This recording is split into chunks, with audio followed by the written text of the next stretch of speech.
മനുഷ്യന് മാറ്റം സംഭവിക്കുന്നത് ക്രൈസിസുകൾ വരുമ്പോഴാണ്. ഈ ക്രൈസിസുകൾ എന്ന് പറയുന്നത് പലതരത്തിലുള്ള ക്രൈസിസ് വരാം.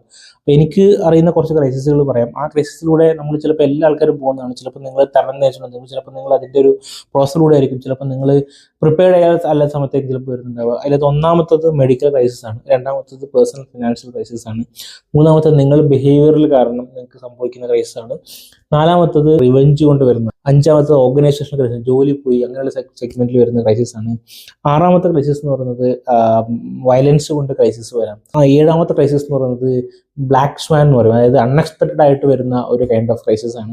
അപ്പോൾ ഈ ക്രൈസിസുകളെ നമ്മൾ മാനേജ് ചെയ്യാൻ പഠിക്കുന്നത് വളരെ അത്യാവശ്യമാണ്. ക്രൈസിസുകളിൽ നിന്നാണ് മനുഷ്യൻ ഒരു വളരെ നല്ല സ്ട്രോങ് ആയിട്ട് വരിക. അപ്പോൾ ക്രൈസിസ് എപ്പോൾ വേണമെങ്കിലും വരാം അല്ലേ. അതിന് വേണ്ടിയിട്ട് എന്ത് ചെയ്യണം, നമ്മൾ ഈ ക്രൈസിസിനെ എങ്ങനെ നല്ല കൃത്യമായിട്ട് മാനേജ് ചെയ്യാം എന്നുള്ള ഒരു തോട്ട് നമ്മൾ പഠിക്കേണ്ടതുണ്ട്.